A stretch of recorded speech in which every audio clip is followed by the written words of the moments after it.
Attorney General Ken Paxton says he'll address the public in an interview this week. He is reinstated to his office after the impeachment trial ended in his favor yesterday, with votes mostly falling along party lines. Fox 4's Stephen Dial spoke with James Henson of the Texas Politics Project about the political nature of the trial.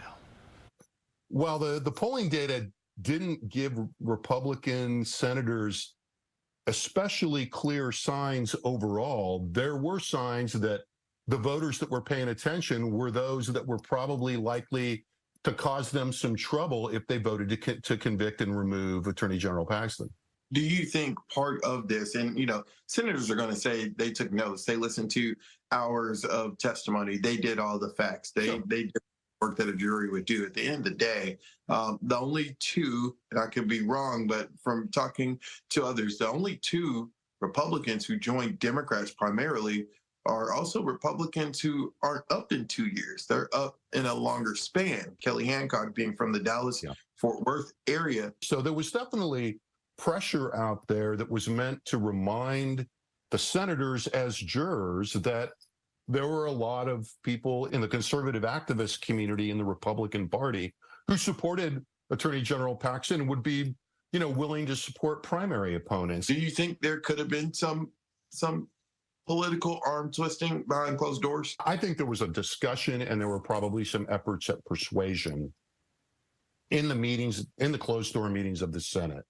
But I think most of the arm twisting and the pressure was already, if you will, kind of in the atmosphere. I mean, we've seen the senators and the House members that have supported or seem to be supportive of Attorney General Paxton's removal under a lot of pressure on Twitter, email and phone campaigns by Senator Paxton's allies. We have another special session coming up. It's likely going to be education and school choice. The House, prior to impeachment, was against school choice.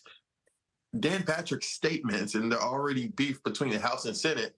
Will anything get done as far as the House saying, okay, senators, we're going to agree with your wish list? Well, I mean, that's going to be, the hostility between the House and the Senate has been going on for a while. The fact that, in essence, the House lost this battle and the Senate, in particular, Lieutenant Governor Dan Patrick, is calling them on that, sets us up for another highly conflictive session when they come back for the special session on vouchers and public education.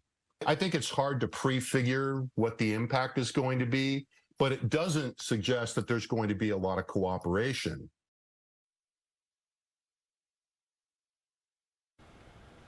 That was Fox 4's Stephen Dial reporting.